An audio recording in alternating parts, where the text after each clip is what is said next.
पण बाबासाहेब आंबेडकरांनी संयुक्त महाराष्ट्राच्या लढ्याच्या निमित्ताने किंवा एकूण भाषाभार प्रांतरचनेच्या निमित्ताने दोनदा त्यांची मनोगतं व्यक्त केली.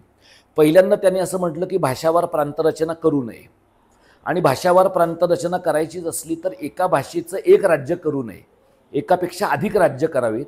कारण एका भाषेचं एक राज्य जर केलं तर ज्या प्रबळ जाती आहेत त्या प्रबळ जाती दलितांना, पूर्वाश्रमीच्या अस्पृश्यांना अत्यंत हीन दर्जाची वागणूक देतील आणि त्याच्या तशा प्रकारची हीन वागणूक देण्याला राजकीय अधिष्ठान मिळेल, अशा प्रकारची भूमिका बाबासाहेबांनी मांडली.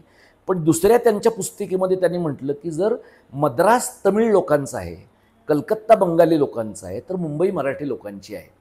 हे करताना बाबासाहेबांनी काय म्हटलं की इथली संसाधनं महाराष्ट्रामधनं येतात, म्हणजे पाणी महाराष्ट्रातनं येतं, अन्नधान्य महाराष्ट्रातनं येतं, इथली सगळी बाकीची संसाधनं महाराष्ट्रातनं येतात, वीज महाराष्ट्रातनं येते. याचा अर्थ महाराष्ट्रावर ऑर्गॅनिकली सेंद्रिय पद्धतीनं मुंबई शहर अवलंबून आहे, असं म्हणून आपण महाराष्ट्र मिळवला.